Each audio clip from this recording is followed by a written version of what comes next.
Testing 1 2. Testing 1 2. Testing 1 2. Testing 1 2. Testing 1 2. Testing.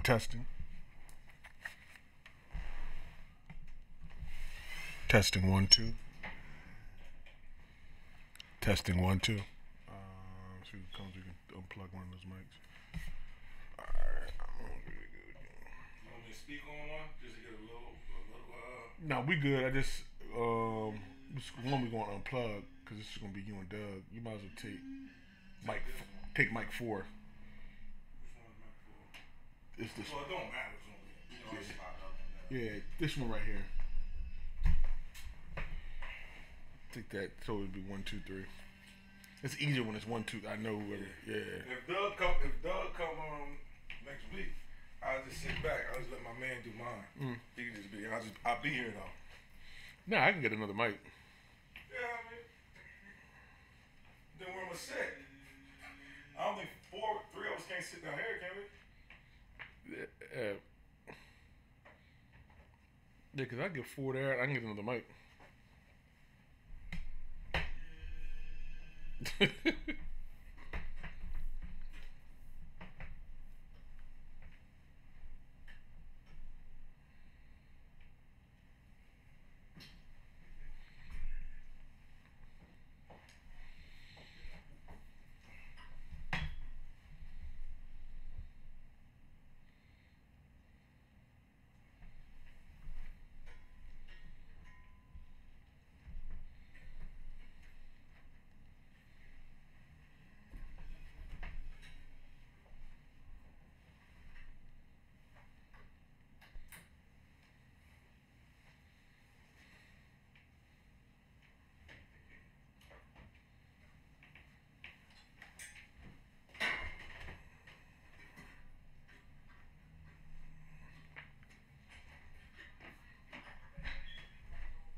Oh man. Testing 1 2. Y'all should be good. So what's your name?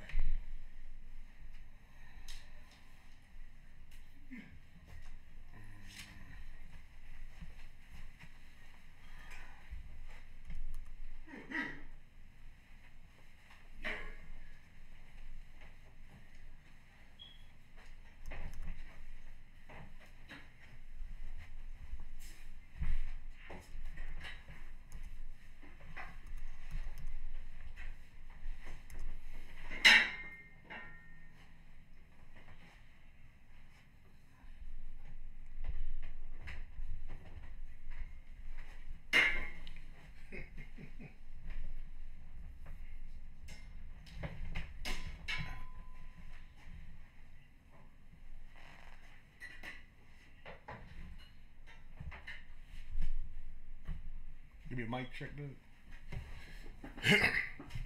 Testing 1 2 1 2. 1 2 1 2.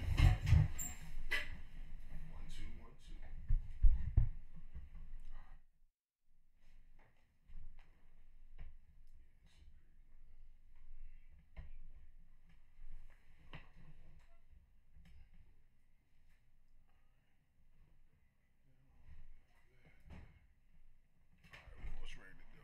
I gotta take a look at the.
Welcome. Another Saturday, Sports Talk Live for the culture. What's up, fellas? What's going on? What's happening? Yeah. Had a championship weekend last weekend. We're going to jump into that. How's everything going with everybody? Good, man. How y'all handling this weather? 8 degrees one day, 60 degrees the next day. It's been crazy. Yeah, it's crazy out here, man. Ain't no more people coughing out here. It's like, everybody coughing. Everybody doing a little something. Everybody coughing. Everybody doing a little this, a little that. The big topic is the NFL. Yeah. This is where we at. NFL had championship weekend this past weekend. 2 overtime games, 2 highly entertaining games. Yeah. Went to the push to the limit, as they say. Let's talk about that first game. Let's jump right into it. Oh, man. Rams Saints. We thought it'd be very difficult, and I said it myself, it'd be very difficult for the Rams to go into New Orleans and get that dub. Yeah. But they went into New Orleans and got that dub. Oh. True indeed. True indeed. At the end of the night, they did get the dub. We'll talk about the controversy, but you got to. We'll talk about the controversy. We'll get into the controversy. I have a little comment on that. But what was your take on the game? I think New Orleans jumped on them like you thought they would. Yeah. And this is when it comes back to the defense. The Rams got a couple field goals, only gave up a touchdown to keep them within distance, to keep them in sight. And I think that was a key so they can get themselves calmed down, get themselves together and move on and play. What was your take on that, Jonathan? Shout out to my homie Bye, Bambino. He tuned him in. He just said, "What's up, y'all? What's up?" Yo, man, the game was awesome to watch. It was awesome to watch, Like you said, Saints got out on them, showed them, young quarterback, you want to get him throwing, even though he's definitely throwing, but that's what they did. They wanted to keep him throwing. Gurley didn't even get moving like that, so Saints should have been able to get this W even with the controversy that was done. You know what I mean? But it's all a game. You're gonna have calls in the games, but I think the key was, Drew Brees wasn't his Drew Brees self, especially in crunch time. Let's call it like it was. Yeah. That last drive where they needed to get points, a touchdown, whatever. He had a bad throw. He just wasn't himself. He put some balls up there. Fortunately, some his players came down with him, and in overtime they didn't. Ted Ginn catch, that thing was nice. Yeah, Ted Ginn. He just put that up there. Ted Ginn was really double covered. Yeah, that Ted Ginn catch was something. That was like an ill-advised pass. He's not even a short-handed receiver. Kick returner. I think you got to. I think that's why you really got to tip your cap to the Rams. Yeah. Their coaching staff and their game plan that they had, their defense, who have been much maligned all year long, giving up a lot of yards, a lot of big plays. They actually stood up and made plays. And when it was time to play, and it's kind of, Doug, I think, look, this is what they were brought here for, this moment. Right. So the regular, we're going to get by. But they were brought in for the big moments. And sometimes those stars and players know it's time right now. We got here to this moment, now let's play big. We didn't want to waste that energy in the regular season. And those guys have been playing big. Fowler's made a big play. He made one of the biggest plays of the game. Sue. It's just been a rock. Sue has stood up and been playing like the guy that everybody thought he would be from the day he got drafted. Mm-hmm. Yeah. And then Aaron Donald, what can you say? He's just Aaron Donald.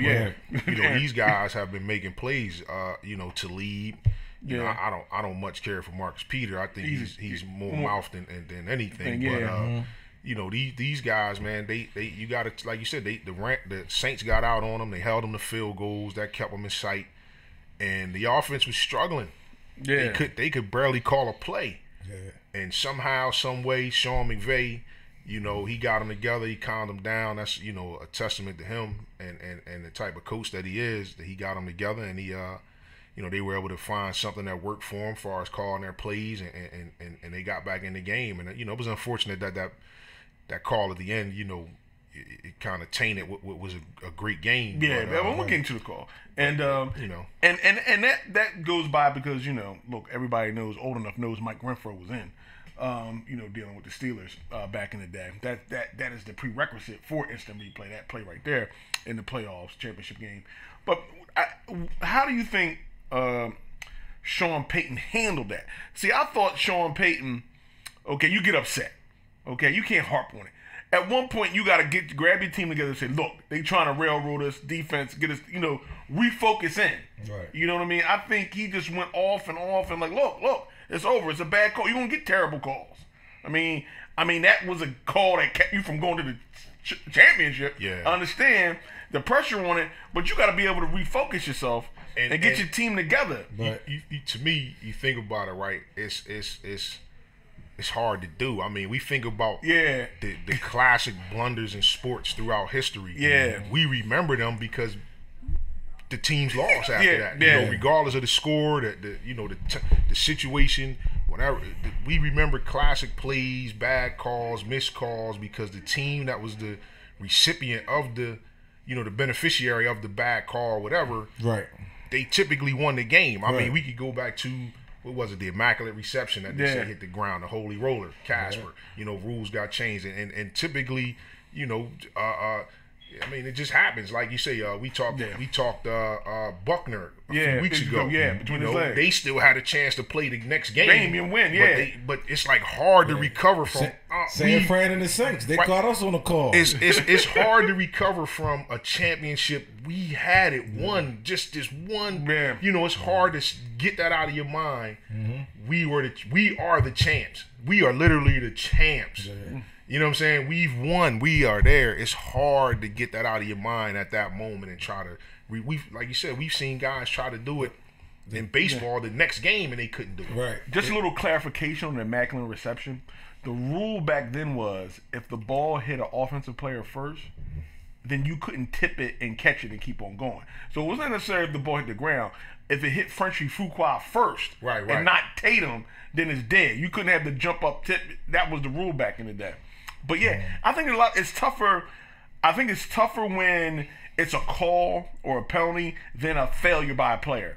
Like if the receiver was wide open going down the sideline and Breeze put it in his breadbasket, he just flat out dropped it. It's like, oh, he dropped it. Like, well, you make him because that's human nature. Right. All right, we failed. All right, we did our part. We failed. The officiating piece when they feel as though that it was a call they're taken from you, it incenses the anger. But I think you got to get back and try to at least get your team, snap them out of it. Because I think they lingered on that a little bit. Absolutely, they lingered on it. But this is the thing with it. Like, we watched the game. Shout out to Dave Harper. What's up, Dave? Good looking on that stout. What's up, Mike Monroe? West Philly Speed Boy. But the thing about that call, that wasn't the first call. It was a pass interference, a drive before that. Breeze was going down the line, a third down. Y'all remember that to the left? Same ball. Oh yeah, he grabbed the guy. That was it wasn't as bad as that one, but that was blatant. He rolled him the whole time on that curl route. So, but see, like I differentiate from the two because that one is like, okay, it happened, it was blatant, but it was plenty. This one right here, if that call is made, literally the Saints run the clock down to 10 seconds, kick a field goal, and it's over. They were driving. And they were driving. It was two penalties, too. This was to open the distance. To the head. This was to separate the distance. No, I agree with you. This was fourth quarter, too, I believe, or late third. This was like... I agree with you, but it's a reason why none of the Saints are even bringing that one up. That's what I'm saying. Because this one is like the game. That's what I'm getting at. Once that happened, and then you hit me again with it. Yeah, you know what I'm saying? Like it's hard to do that. That's why Mike Big Holyfield, like he keep headbutt, he keep holding. You didn't call this one, and then you ain't gonna call this one. But the thing about it was, we got over the first one, like you said how rallied the troops together. Yeah. They got over the first one, but you hit us again, right? With seconds left on the clock, and they fined the guy. Which the thing about the NFL, they fined the guy $26,000 for the hit. Yeah. Like after now, do the owner cut? Now do the owner cut that check for him? He cut that check. He cut that check. Yeah, I think you gotta cut the check for him. Like or some hush or some bonus money, something. I was gonna jump in that a little bit. We jumped in there, but yeah, he gotta cut the check. He cutting that check. Yeah, we going to the bowl. The Rams. We back. McVay, he did it. I mean, they're in the bowl. 33 years old. It was a lot of speculation. Was this guy real? They failed last year at home, and he seems to be a fast learner. At 33, Belichick's 66, by the way. Yeah. It could be the youngest coach to win the Super Bowl, oldest coach to win the Super Bowl. What do you guys think of Sean McVay? They put a defensive team together for him, stacked it, but he's got these guys, a lot of personalities. Peters is a wild fool, but he's got them in the Super Bowl. Yeah, I think he's shown us that he is what they thought he was, right? Yeah. And it's not. To me, it's not X's and O's, because a lot of people have X's and O's. It's the ability to to rally the troops and get the best out of your guys. Mm-hmm. And like I said, we looked at that. We were watching that game, and we just thought that they were about to get blown out of the water. Right. Like I said, they couldn't even get a playoff. Yeah. Right. And it's not like, because he thought they could hear. Because he thought right. he thought he coming in, they could be able to do some things. Because they were there before, and it wasn't that bad, and he didn't realize that. But then the thing is, even though he thought that they would be able to weather the noise and be able to do what they normally do, when he found out that they couldn't, it didn't take him to halftime to make adjustments. Yeah, the third quarter. He made adjustments like after the third series, right. And then they were able to start moving the ball. And like you say, Goff hasn't played well in these playoffs, and they've still found a way to win. Like I just I don't like the fact that, well, it's a copycat league. I don't like the fact that everybody's looking for the next Sean McVay, because there's only one Sean. Because it's only one Sean McVay, and but this guy, you see what the Rams saw in him. Yeah. You see what the Rams saw in him, and it's funny because it was I don't know if you saw the report about the Browns this week. Okay. And they said the owner, all of the front office people wanted Sean McVay, and the owner wanted Hugh. So we know how that story turned out. Definitely you got to give his coaching something, because if somebody would have told you Todd Gurley was only going to have what, like, to get 10 yards rushing. They found the big bull right there, and that takes guts to sit down your best player. Yeah, because he's not producing, not because he's hurt. It's easy to sit him down when he's hurt. Yeah, right.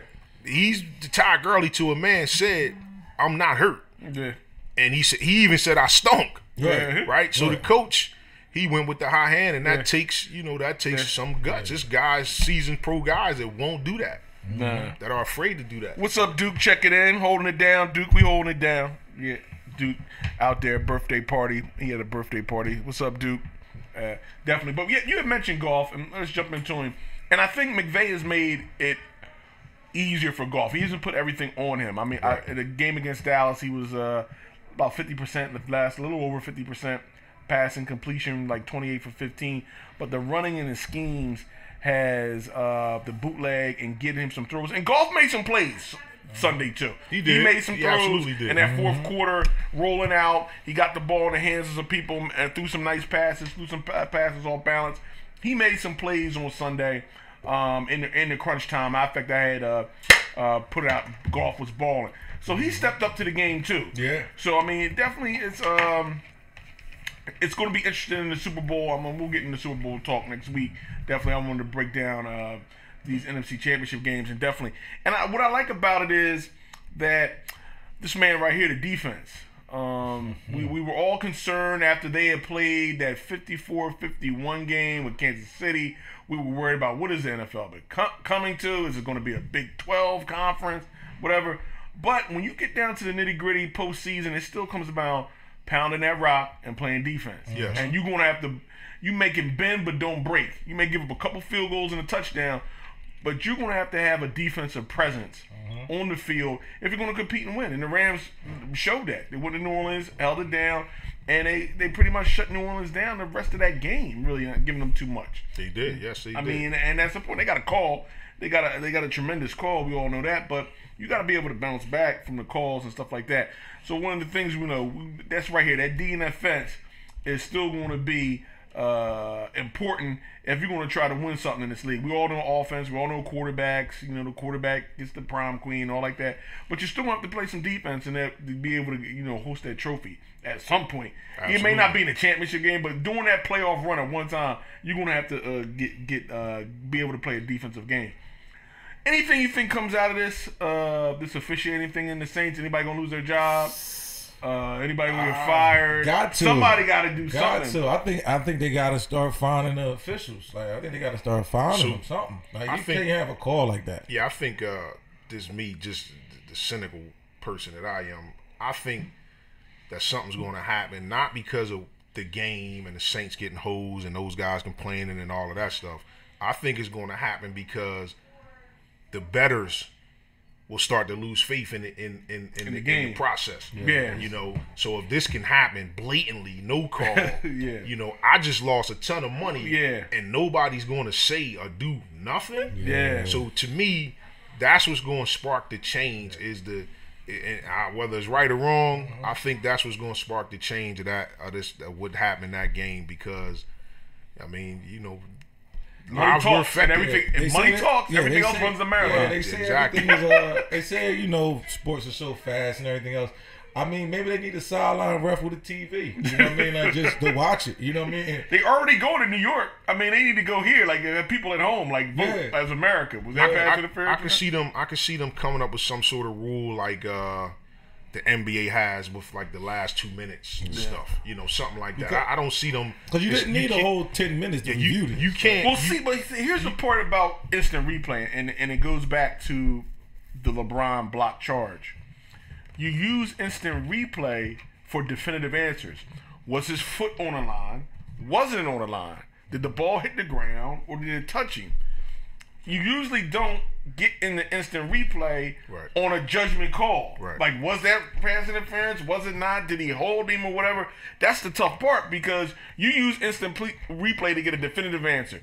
Did he get 2 feet in? Right. Did both his feet touch the ground before he went out? Did he get 1 knee down or whatever?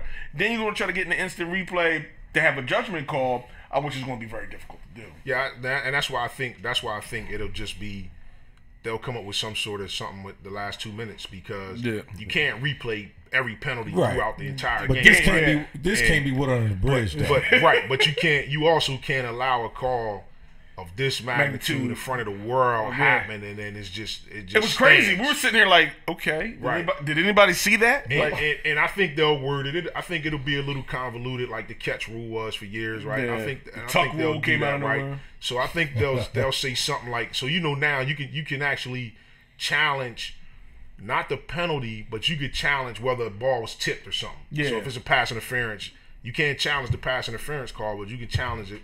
The ball was tipped. Left the quarterback's hand, which will negate the penalty, right? So I think maybe they'll do something and say, did he get there before the ball got there? You know what I mean? Versus was it pass interference or not? But I do think it'll be some sort of in the last 2 minute type of, you know, rule, same way with the out of bounds or the 3-point line, foot on the 3-point line in the NBA, where, you know, where I just think it'll be something like that. I don't see where they can let this stand and just not do because anything. The thing about it is, you know, the foot on the line, fumble, was his knee down, breaking the ball coming out. Those replays take time sometimes. You only need one replay for any pass interference. Like, you can tell, you know, did he grab him before the ball? It don't take long. So that's like the foot on the line for the 3-point line. You don't need 15 replays to see was his foot on that line or not. You only need one right in front of the line. You know, you don't need to look at. So they should go to that. Like, they should at least go to that because I don't even know you needed a whole one clip for this. Like, this was terrible. Well, you figure that's any all, angle. That's all replay too. Like you said, I don't need the NBA referee to stop the game and run over to the table for the PA announcer to put the video screen up so he can look at it, cue it up. When you could just have somebody sitting there and just say 3 or 2. You know what I mean? An official sitting there saying 3 or 2. This was much easier. Same way with baseball. The officials, they run off the field, they go down into the tunnel. When you could just have somebody there to say safer out, you know, and save us some time. You know, I think that I actually think they kind of like the drama of. You know, he's reviewing it, and everybody's on the edge. And then you get your endorsements because you got to go to the Microsoft Surface things like that. I think the they actually like that. The headphones and it. Quick question: Sean Payton's reaction to all this because 2 chips get you in the Canton. And how many opportunities he's going to get to that bowl and maybe get a win and solidify his Canton. Because he can't get in the Canton now with 1 chip and being suspended for a year. It's going to be tough for him to get in the Canton. Oh, yeah. It may be, politically, may be tough. But you get 2, him and Breeze, they both go in. Like, you know, I think he was really pushing his team. Like, you know, he really felt it. They tried to go out and get Dez because he felt he needed another playmaker to really push it. How much longer does he have with Breeze? And I think that had a lot to do with it. I mean, he's looking at, you know, his legacy, trying to get into the forever, for eternity. I can see the Saints somehow trying to load up and next year doing a 07 Patriots, like we just gonna score 50 a game. We're not gonna let the officials, you know what I'm saying? We're not gonna let the officials, and they already see their deficiencies. You double team Michael Thomas, you double team Kamara, you beat him up before he come out the backfield. But that was a big adjustment that the Rams made. And kind of with the they did the Marshall with the Patriots and the Marshall Falk, and it's nothing. It's nowhere for you to go. We'll get to that. And it's nowhere for you to go. So I do believe they're going to go find themselves a playmaker, offensive weapon, wide out, running back. I mean, a wide receiver, tight end, somebody that won't allow you to do that. And sort of kind of like Kansas City have at the levels. They got the wide receiver, they got the tight end, they got the playmaking running back. And if you take like Tyreek Hill, well, you take one of the guys away, you'll have the other two guys that can hurt you. Greg Myers, boss. My boss, Al Lloyd. Hey, what's up, Greg? Thanks for tuning in. Hey, and let's jump in that. You jump in right in. Patriots versus Kansas City. Let's get right to it. Andy Reid's legacy. I mean, what's Reid's legacy after? We're going to get into Brady. We're going to get into the hoodie.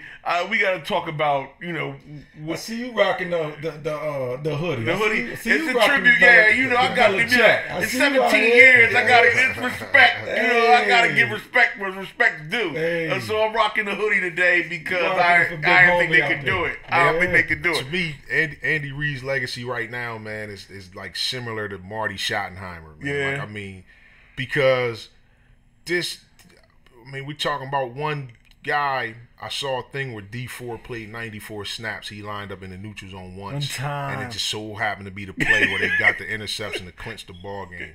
And I mean, other than that, he's in the Super Bowl. And that's the thing about sports, and what's just so intriguing. If that happens, the questions are: Brady throws 3 picks in a road loss in an AFC Championship game, and the talk is the next man has arrived. Yes. It's Mahomes. All the talk is the Mahomes era has begun. Yeah. Because Mahomes balled. Belichick, he beat Belichick with ability, not exactly scheme. He was moving the ball with sidearm movement. Man, that ball. They had a great plan to blitz up the middle and get pressure in his face, and he was reacting to that. And, making plays. Definitely. So he was balling out.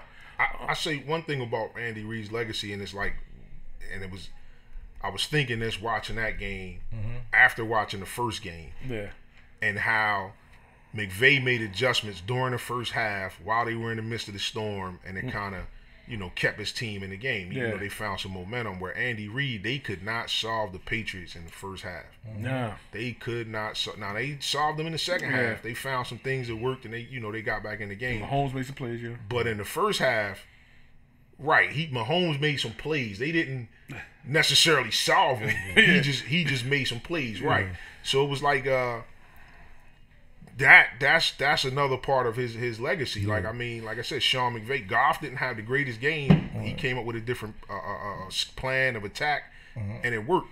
Reid, for them to be the highest scoring team in the league, and not score any points. Yeah, that's crazy. That's crazy. And a part of it, and the Patriots do with the run game, like, we're gonna hold this thing for 7 minutes. They start run. They knew what to do. They held Tyreek Hill to 1 catch. But the thing with Andy Reid, I know he don't got the rings and everything, but I look at Andy Reid as one of the top coaches. I think he's a great coach. Real tremendous coach. I look at him as real high on my board. And sometimes you just gotta get. And sometimes the ball bounces your way. And then I think he has to get, with his legacy, he has to get stable. Like, how many coaches I got that's under my umbrella that's doing awesome, in the league. I got so many coaches that just came from me. So I think his legacy is just there. Yeah, don't get me wrong. I think he's a great coach. Yeah, he's a tremendous coach. Just hasn't won it. There's a lot of tremendous players or coaches that just haven't won the championship, and he falls into that category. And it keeps you a step down, but he still, he still can coach. I mean, you're not going to say that, you're not going to say Trent Dilfer is better than Dan Marino just because he got 1 chip. So definitely Andy Reid can flat out coach and build an offense and put things down, put things together. and actually teach offense. Definitely. I also think, to one of your earlier points with the defense, he recognized. Well, he probably recognized way earlier this year, but it's also no, fitting, I would say, that their defense was on the field when they lost the game and their offense didn't get a chance. So now you have to say, hey, we got to do something. Yeah. You know what I mean? And out of every defense that played this week, theirs, I would think, did the least. Yeah. That's the thing, too. So now he went out and got his one of his old. He fired all the defense. There was consequences and repercussions. Yeah, he went and got Spagnuolo, the old Giants coach, who's the defensive coordinator when they won the Super Bowl, and they're gonna load up on D. And he can't. He's a if I'm not mistaken, a Jim Johnson disciple, right? Yeah. And so I believe Andy got the message, and they got the guy whose salary cap number is low, and they know right now they got a nice window. To make some things happen with this guy still being playing for the money that playing the way he's playing and for the amount of money that he's playing for. I was really impressed with Mahomes and his ability to make plays in his stretch. He made some plays in that game where it was all on him. It was all eyes on me. It's all on me. Sidearm, moving, Favre-esque type plays. I mean, he was able to do that and keep them in the game until strategically they could find some things they could exploit. It's all about making a play, and I think that's what it comes down to. That separates the great ones from the not so great ones. Is the ability to make a play when a play needs to be made. When it's needed. Yeah. Got a side question now. We they changed the add the time on it for the overtime. They did that. But do you think that they should change just giving us one team a shot to win? Like, should they have got a chance to tie it? I don't think so. I think they're gonna go into a player safety mode with that, even if they wanted to do that. Because after you play 60 minutes, the whole thing is you got to get a stop. You got to stop these guys. They got the ball. You got to get a stop. That's just life. That's just I mean, it goes back, like, even with the Saints game, you got to regroup and make a play. The Rams Chiefs made a play. Right. The Chiefs. Again, D Ford lines up off sides, one play, they won the game. Yeah. Now they get the ball, they go in the overtime. And they don't blitz, they don't do anything. Like, they have Brady 3rd and 10. 3rd and 8 or more 3 times. 3 times and couldn't get off the field. I mean, you can't complain when you had the guy 3rd and 10, 3rd and 10, 3rd and 8, and you can't get off the field. You got to make a play. And then, if you hold them to a field goal, you do get your chance. Right. Yeah. You know what I mean?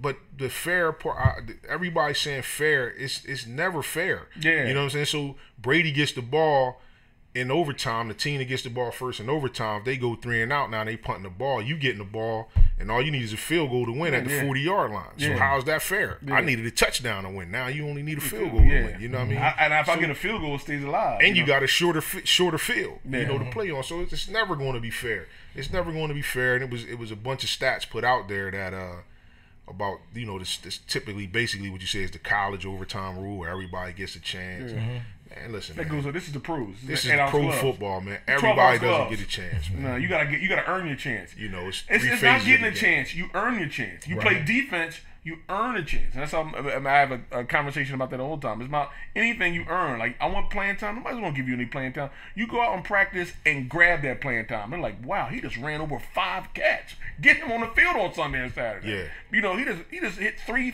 pointers in a row. Get him on the field. He D'ing people up. Earned it. If you want the ball back, stop somebody. You'll get it back. Big.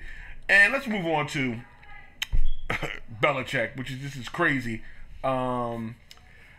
17 years ago, they played the Rams. Totally different team, totally different era, whatever. Him and Brady are back again.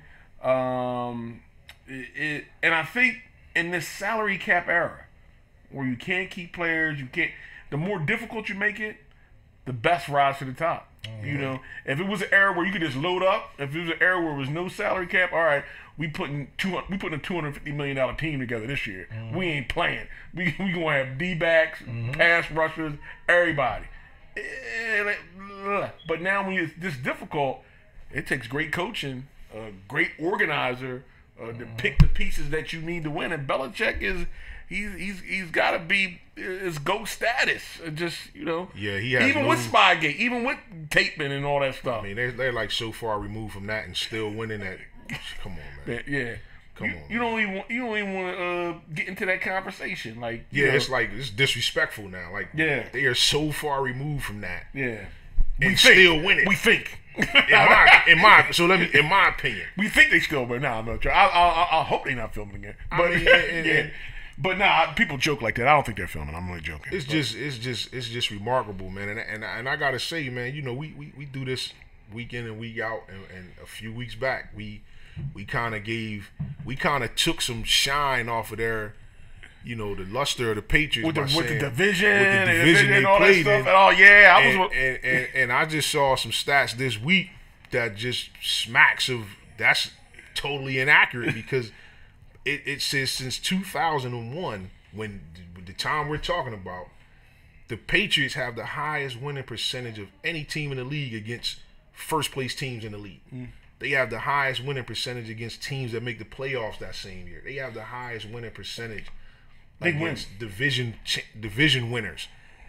Now some people will say they can do all that, right? So because they playing the little children, the poor, the blind, or whatever game, right. And they healthy. You can't. You figure like this. So even to knock that, when Brady went out, they won 11-5. They won 11-5. Yeah. So I mean, they won 11-5. But that shows you it's not Brady that much. Also, I mean, you can say that shows you that you can say that, but they won 11-5 and missed the playoffs. The bottom line is they win. Period. That's it. That's it. I've been trying to knock them. I've been trying to. Joe Montana played real. I even want to think. I like Joe Montana played real defenses. He got hit. They didn't protect him. They do win. Brady's a goat though. But if we go with the Bengals, and Belichick beat those teams. Yeah, we go with the Bengals with Carson Palmer when they had Carson Palmer and Chad Johnson. But the Bengals had to play the Steelers already. Then they got to play Baltimore. Now they got to play y'all. But y'all got to play 2 watered down teams. But that's 1 year though. See, but the difference is that's 1 year. The Ravens doing it. The next year is the Ravens. That's every year. It's every year. You play these watered down teams every year, and we playing powerhouses. We sore. We hurting. I mean, the next closest team. Kendrick Sapp in the building. What's up, Kendrick? The next closest team to the Patriots was the Steelers with a 40% winning percentage. But look at the teams they play. But the Bengals and the Browns been horrible for years. The Bengals wasn't horrible for years. The Bengals had a squad. We talking since 2001, bro. Before Marvin Lewis got there, the Bengals were laughing stock, just like the Browns are right now. Yeah, Bengals. I'm talking about when Chad Johnson was there, and even when Chad Johnson was there, the Bengals were a laughing stock before the Bengals were a laughing stock. But they had a team. Doesn't matter. They were a laughing stock, bro. Or is it just they getting played? Do they play them to the death? Even if you're not good at record. They had a team, and that's what we're saying. They bring it. They was bringing it against each other. That's like our division. Our division. So the Patriots don't get no credit for when Rex Ryan was the Jets coach. And the Jets was what? The Jets were what? They went to 2 AFC championships. They went to 2 AFC championships games with Bart Scott. And so you can't give me the Bengals and then say the Jets wasn't nothing. The Jets was The Jets was better than the Bengals. The Jets had 2 AFC when Darrell Reeves and them dudes was on the Jets. And they were in their prime. That's what they had, a defense. Exactly. Who's Brady playing against? Who's Brady playing against that week? The defense. He's playing against the defense. But he's not playing against an offense. What are you saying? Sanchez can't give you no points. Sanchez is not doing nothing. He never played against another even close to Hall of Fame quarterback ever. Carson Palmer. Peyton was in his division, but they weren't that good. You talking about the Bengals was a laughing stock. Carson Palmer is better than every quarterback he ever faced in his division, easily, not even a question. And you call him a laughing stock. But listen, do stock. You understand what I said? Since 2001, Carson Palmer was only there for 6 years. Who was the quarterback before Carson Palmer? Who was the quarterback before Carson Palmer? That's who Pittsburgh went against. Pittsburgh was going against that guy. I'm talking about Carson. Who was the quarterback since Carson Palmer? Smith. Who was since Carson Palmer? They've been going against that guy week in and week out. Palmer. So I mean, quarterback. But he's better than every quarterback that Brady ever faced. That was for what? A 4-year period? Is he better than every quarterback that he ever faced in his division? It's not even a question. You don't even got to think about it. Possibly.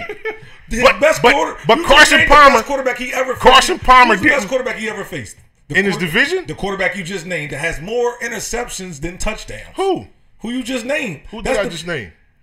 for the Jets. No, that's not the best quarterback he faced. In his division. That's not the best quarterback he faced. Before they did the four, before they broke it up, it would have been Peyton Manning early. But after Peyton Manning, who is it? Brett Favre was on the Jets, if I do remember correctly. Brett was done. You can't say Favre was done when the next year he went to Minnesota and they should have went to the Super Bowl. That was a running game, man. They should have went to the Super Bowl. That was one year. That was nothing put together. But he's talking about. Who's the best quarterback? He's talking about Carson. Well, he ain't had no quarterback. They ain't paid no quarterback. Who's the best? We not saying. What I'm saying is, in what's Brady? 19 years.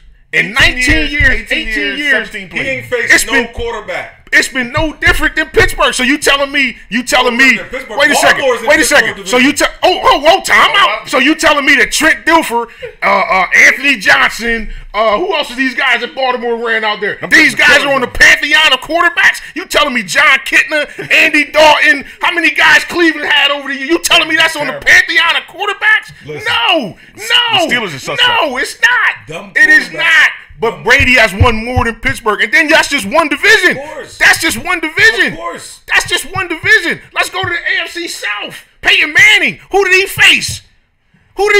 Jacksonville, Houston, David Carr, Tennessee. Who was Peyton Manning facing? He wasn't winning like this. No. He doesn't have the wins like Tom Brady and Belichick.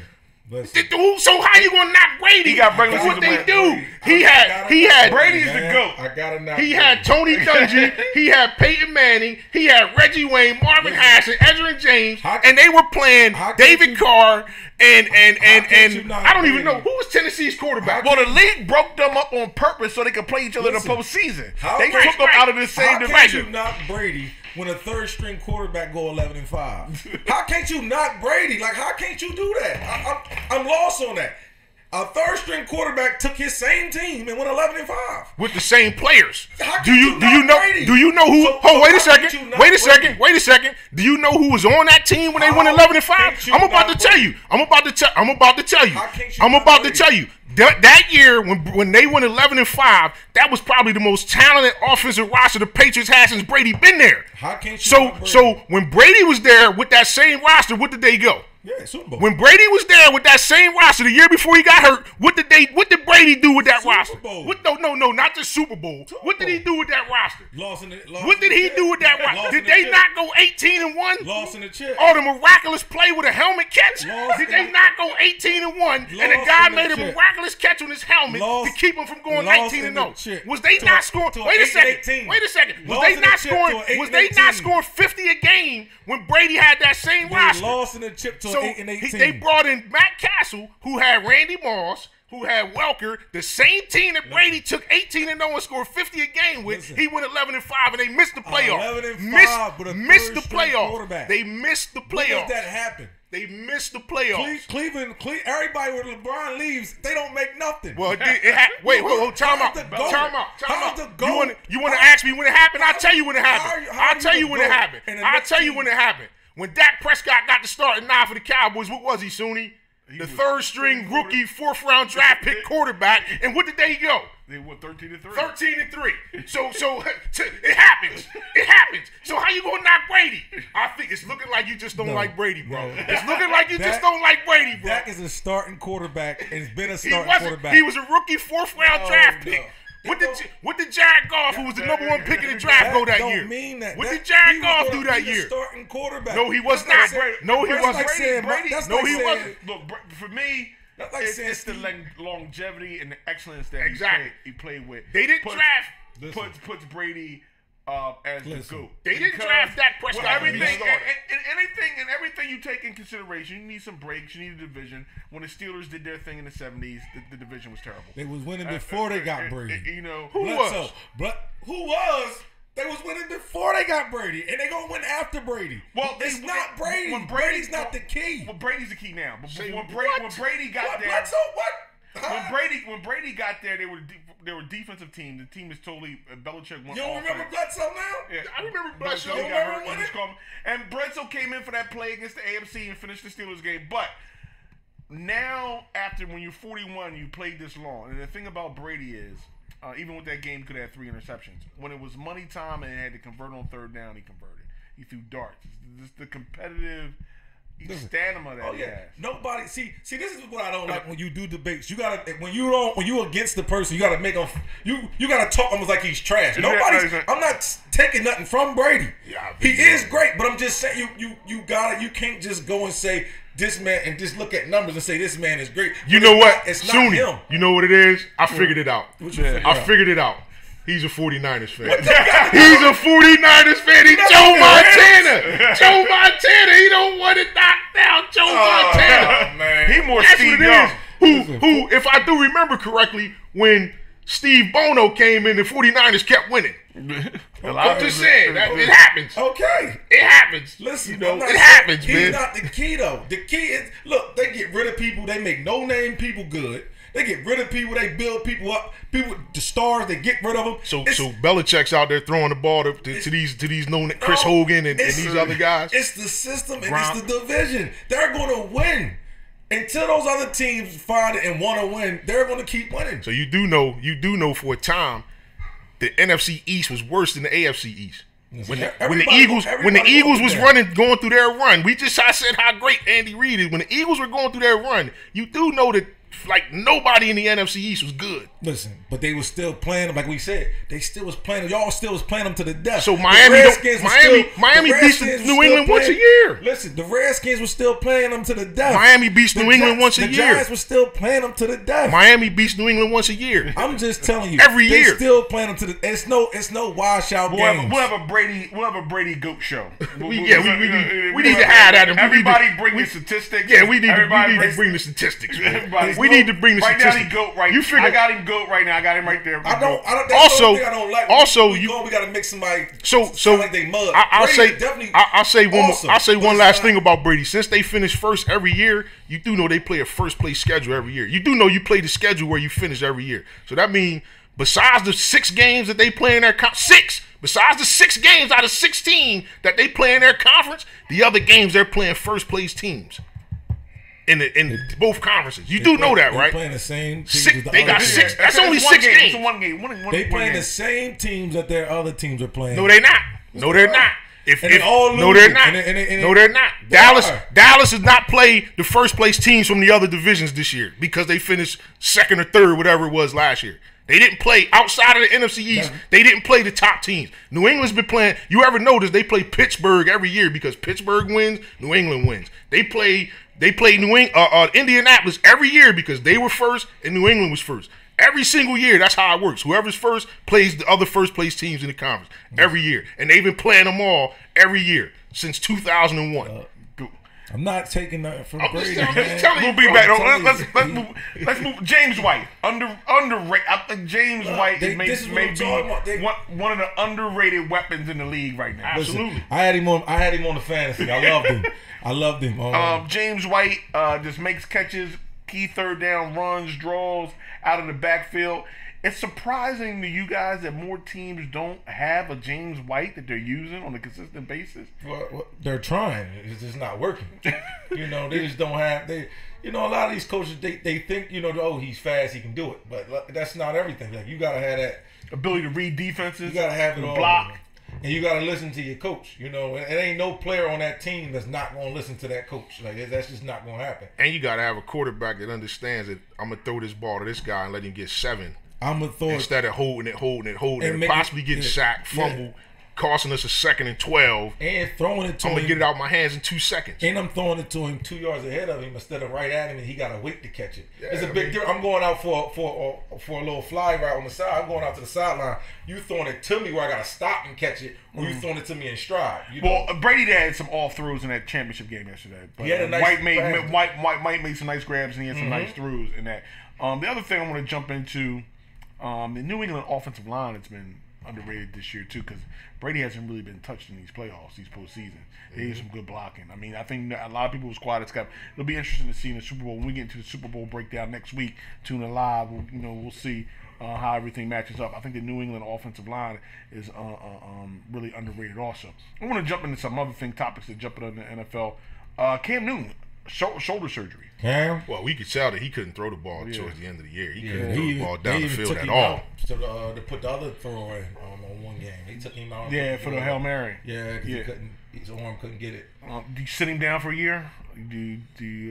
Well, I guess it depends on. It depends on the health at. Though. Yeah, it depends on where they at once he can come back. If they're on 4, on 5, I think you just Yeah, if he's gonna miss it, if he misses a significant part of the year, and they're not in the race, I would sit him down. But I mean, if the doctor says he's good to go 100% by training camp or whenever, then he got to get out there. That's what we're paying for. Right. Oh, definitely. And the other big story, talking about the Cowboys a little bit, Kellen Moore, offensive coordinator. Doug, what do you think about that? You Cowboys Nation. I'll be honest, man. I don't know what to think. I'm curious because I mean he was just the third string quarterback or the backup quarterback 2 years ago.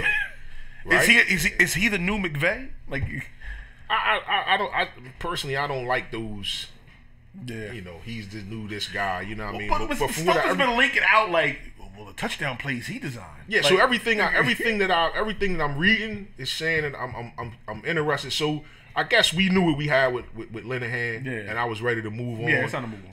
So if you ask me, would I rather sit through another year of Linehan or give this young guy who we don't really know anything about a try? Yeah. I'd rather give the young guy a chance and see what he could do, man. I mean, it can't be any worse. Yeah. It can't be any worse. You know what I mean?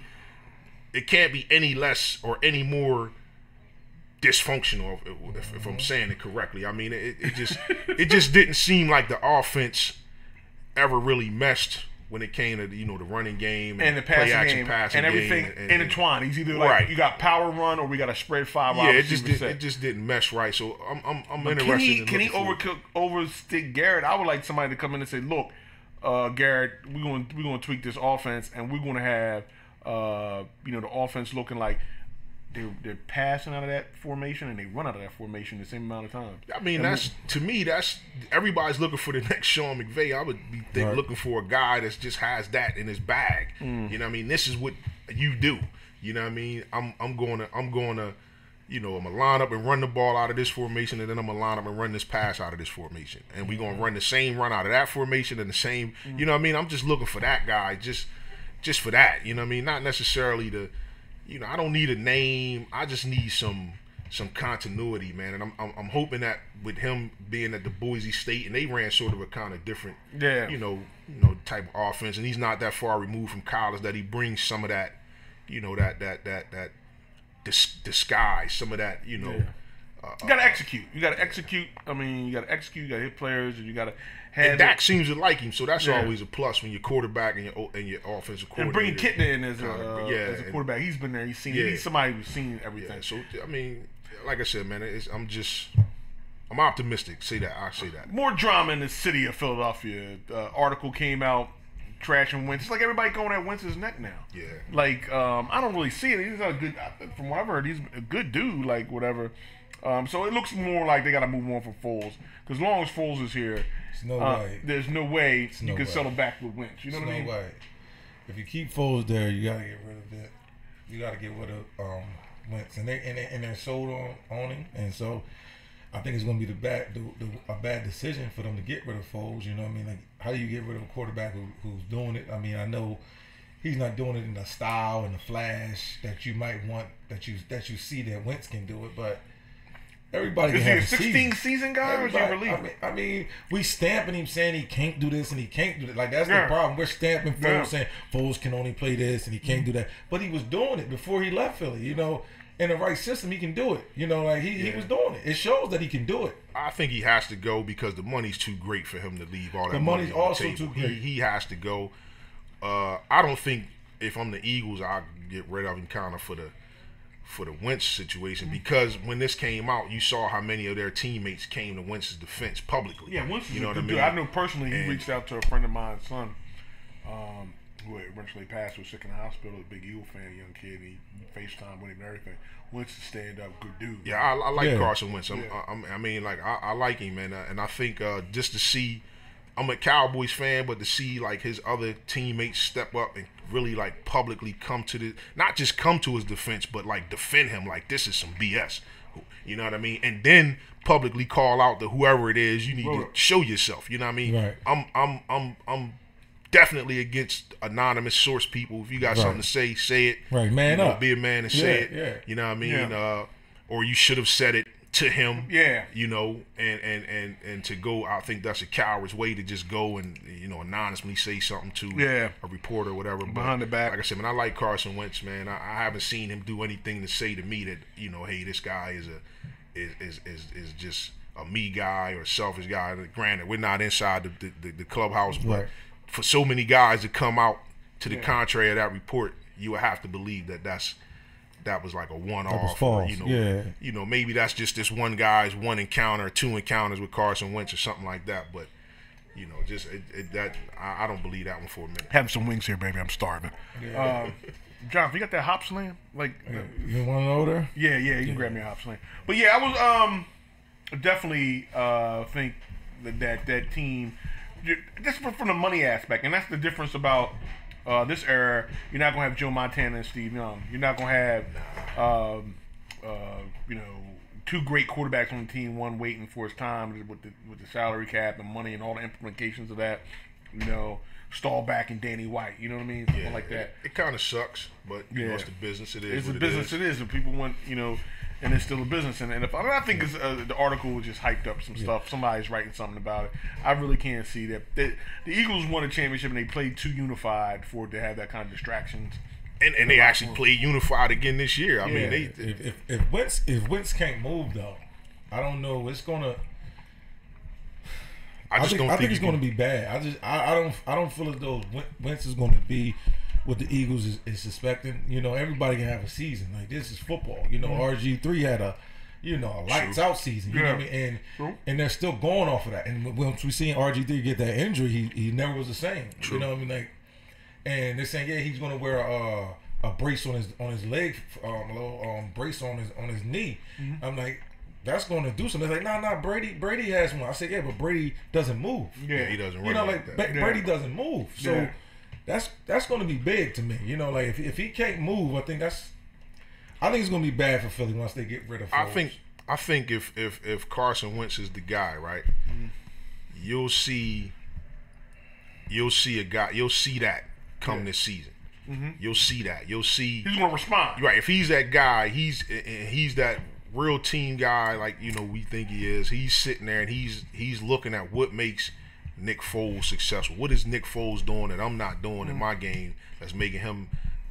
That's just making this offense look better than it did when I was out there. Mm-hmm. You know what I mean? And I think, and then also having a chip on his shoulder with maybe not his teammates doubting him, but the national media.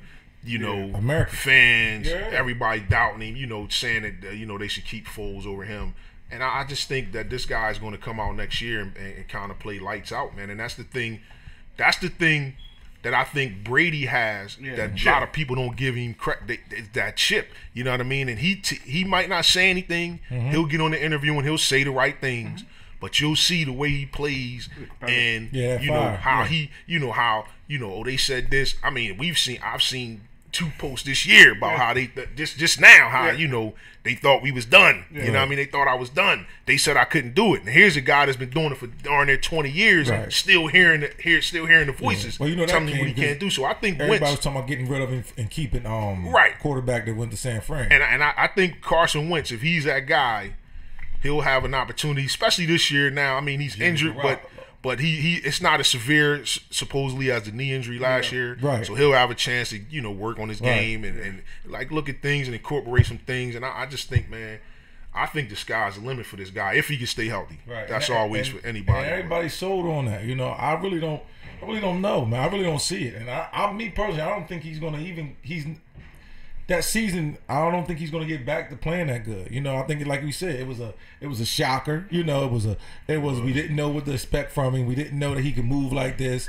And it showed. But now, like you said, the film is out, and now everybody's playing you how when you was nice, and everybody's going at the championship team, so they give you championship nights every night. Absolutely. And he wasn't performing the way you would have thought he was performing. Yeah, definitely. But you're gonna step up. You weren't the Hunters anymore. You were the Hunters. So he's gonna have to. He's gonna have to play. World champs. Yeah, he's gonna have to play like y'all are saying he's gonna play. I really don't see it. But it can be there. And if it's not, he's gonna have to move. He's gonna have to move. Like that that player from the Sixers, what's his name? Folks need to move. He needs to move just for both, for him, a new life for him, and a new life for Philly. Because if he's going to be trapped with that, with Philly and because whatchamacallit is balling lights out from Boston, like he's gonna always be trapped with that. Oh, you're not doing this and not doing that. So you both agree that it's harder to be the hunted instead of the hunter. Right. Everybody can. It's hard to run even when you're in racing. You know what I mean? You in the lead. You know. But if you chasing somebody, you can catch up, you know. But once you're in the lead, it's hard to stay up there. It's tough when the schedule come out and everybody circles your game year in and year out because you the hunter. Yeah, it is tough. It's real tough. And and I don't know if he has that competitiveness like we were saying Brady does. Let's jump into I like Wentz though, man. I do. Let's jump into this boxing match. For the hood. I'm doing it for the hood. Yeah, this you, Johnny. Shout out, Freddie. This is for the hood. Jonathan, who's our official hood representative here on Sports Talk Live for the culture. Doing it for the hood. I'm a few generations removed from the hood. Don't do nothing for the hood no more. There are pictures of me running as a baby in red brick, but I'm removed. But Jonathan is closer to the man. As our official hood correspondent, Jonathan, can you answer Broner's, what did the hood think of Broner and his performance against Pacquiao? Did the hood think he won? Nobody thought he won. Except for him. Yeah, only he felt as though he won. Nobody thought he won. And I think that's just how he just wanted to say to get out of there. How can you think you won? You landing 6-7 punches around and you're getting tagged like crazy. It's not like he think he can fight Mayweather game, but you get hit. You get hit. And that's why people like him, but you get hit out there. Like Mayweather didn't get hit and hit people. 7 times around. He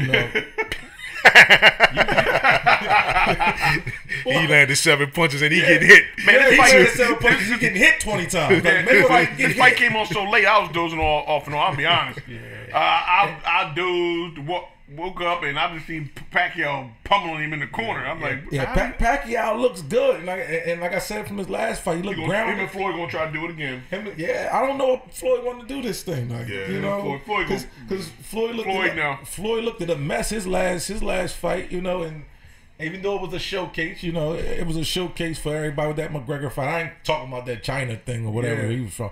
McGregor, he carried McGregor. Yeah, he carried him. But he wasn't fighting nobody. It's like getting in the ring with me. The guy never fought anybody. Yeah, Bronner, man. This guy, man. But he talked his way into fights. And he is, as much as you don't want to like he good. He talks his way into it. He talks into money, and he is still a ticket. You know what I mean? He is still somebody. I think he's done that. I think he's just exposed. They want to keep giving him fights. Not on pay-per-view anymore. Listen, not on pay-per-view. If this was somebody, he'll be at the Blue Horizon. If this was somebody else, he's on his way like the old USA fights. If this was somebody else losing 4 straight in a draw, like your last fights, his career would have been over. But I think he's gonna have to do the Mitch Green. Yeah, he's gonna have to run. He's gonna have to run into somebody in the club and sucker punch him, and then talking to another fight. Shout out to Kenny Collins. Like say these guys, man. I think this is the problem with boxing, man. Like you say, you guys are boxing guy. I watch. I come through and watch the big fights, but you guys watch all the fights, and you guys know all of the guys that should have been in this spot versus him. Well, he's not going. Pacquiao's not going to get in the ring with those guys. Well, that's true. Okay, but everybody's look. Let's be honest. Everybody's taking a page out of Floyd. You fight these names that are done, and you let them fight some other guys who are done, guys, and then you beat them. Yeah, but the thing about Brown, everybody says he's going to become a journeyman and everything. I don't want that 18-0 kid thinking he's going to fight Adrian Brown. And have an easy win. Right. Because the guy is talented. He just doesn't work. He wants to be in the club. He wants to make CDs. And Floyd never got into him and told him he needs to stay in the gym. So he doesn't have that. But he will. He can fight. You know what I mean? It's not like he can't fight. It's just like he doesn't train. He doesn't. I don't know what he was. Like he was out there just trying to survive against Pacquiao. And it's funny, right? When I see him and he's where he is now, and I remember him turning down the Rock Nation money. Several years ago, and he told Jay-Z, said something real unflattering to Jay-Z because he didn't think he got offered enough money. And it's like, look at you now, bro. Yeah. Look at you now. Like we really could have done something. But look, that's the course you take. And Keith one time has been saying he's following Floyd's path, and he's been checking out Floyd Mayweather or whatever. So I guess that's why he's not fighting anybody. He's waiting for somebody to fight. I don't know, but sometimes Keith doesn't want to fight nobody, man. He's trying to fight Pacquiao now. He said, "Oh, I'll fight Pacquiao." They asked him. He said, "Well, why you won't fight Earl Spence Jr.?" He said, "Well, why fight for 2 belts so we can fight for 3?" It doesn't matter. Like we want to see you in the ring and Earl. You know, I really like everybody wants to see him, Earl and Crawford, but I don't want that fight today. That's too early. Yeah, I don't want that fight today. I want him to fight Keith Thurman. I really want Earl to fight Keith Thurman because I know Earl can beat Keith Thurman. Even though I think Crawford can, but I think he's a come up and wait. Yeah, he's a little too. He's gonna try to bully Crawford a little bit. You know. Whether you can't do that with Earl, you can't outbox Earl or bully him. You know, so well, he's not gonna fight Earl then. Nah, because he can't bully him. You know, and that's his game. His game is bully game. You know, and he's not gonna be able to do that. Like with Crawford, he can do that because Crawford's a little lighter. Yeah, you know? coming up. Yeah. So he's trying to avoid all the big fights too. One time. Sometime. Yeah. Sometime. One time. Definitely. I mean, that's these guys that want to fight. They ain't got the ego. They getting paid too much. They got some good checks, so they say I'll sit this out so I can fight somebody I can beat. I mean, that's what they want to do. That's what they want to see. They want to fight somebody. They want to get an easy dub and keep getting them building up their record. They'll take some chances, man. That's why that's why HBO dropped it. You know, venues are moving and not getting into it because you guys aren't willing to take the risk. Dare to be great. Right. Yeah. Be bold. Right. You know, fight the cats. Everybody want that undefeated record. Somewhere along the line, guys don't understand that you take that risk, you may lose, but what you learn in that loss. Yeah. And if you're entertaining, you battle, you know, right? You fight back, you know, right? And people still gonna want to tune in to see you. Oh man, he lost, man, but that was a good fight. Yeah, watch his next fight. That's season like us, like Arturo Gotti, my man. We used to get them things on back in the day. Yeah, we watch that all day long. I mean, I'm speaking as the casual boxing fan. You know, I'm Ward, right? What's his name? Ward and Gotti. You want to see. You know what I mean? I don't want to see. The more times you tune in and watch a fight, and it's like, oh man, I'm falling asleep, I'm dozing off. And it's like, oh no, I'm not. Yeah, you losing. They try to get people to see it again on TV, regular TV, like back in the day, Friday Night Fights, build momentum, build stories behind these guys. But you gotta fight each other. Yeah, you gotta be willing to go in there and step in there and say, look, I'm really to fight a guy, challenge and make this happen. You know, it shouldn't take 2 to 3 years or more to make a fight. Find a guy. And shout out to Mikey Garcia. He did that. Yeah, Mikey Garcia stepping up to fight Earl Spence. He's stepping up. He's fighting big Earl. weight. Yeah, I don't think he should have took this fight. But he's saying, look, it's time is now. I gotta make some. Because Mikey is going to be the money man. You know, so if he wouldn't have took this fight, he's going to be, you know, the Oscar and everybody. That's Mikey Garcia. But he may just be like, look, I want to see what I got. I want to beat the best. But like you say, that a loss to Earl Spence on his record won't hurt him. You know, it's just like a loss to Floyd Mayweather hasn't hurt Canelo. And his dad told him don't take the fight. His trainer said don't take the fight, but he convinced them that he sees something in Earl Spence that he can expose. Okay. He said I seen something, you know, that I see, and that's what, you know, Mayweather sit back and find something. So maybe you know, if I fight Junior later, Earl Spence, he may not have his flaw, you know. I'd rather get him now while he has his flaw right now, you know. So definitely, we shall see. We shall see. Yo, definitely. Next week, Super Bowl show, we'll break it down. We'll tell you who might win and why. But Brady, the GOAT, and to further mention, even though Jonathan. Yeah, you can't bet against Brady. We will have the Brady conversation. We'll do a Brady LeBron show. And really have everybody in each corner and may bring some gloves because you know how that gets when you talk about I think LeBron. They need their own shows. That might be too long. Okay. We stretched this one talking about Brady. Yeah, but yo, definitely. Yeah. See you next week, Super Bowl show, Sports Talk Live for the culture. We'll be back. Peace. The only thing that's the only thing I don't like though.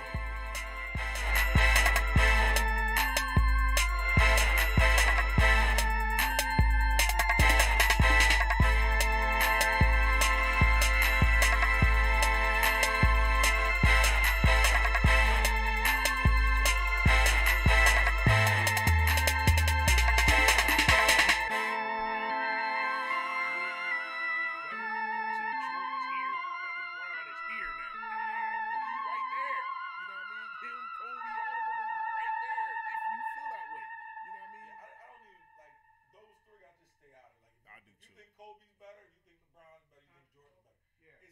It's if y'all can't play nice, there's no argument. It's no nice in a sandbox. And no, it's no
thing around. Like I'm like, we was here. Like you act like you didn't hear. Like you didn't see. Like it was like a number like with Kobe and Shaq when Shaq went out of the game and Kobe average went up to like 40 a game. It was like crazy. Shit.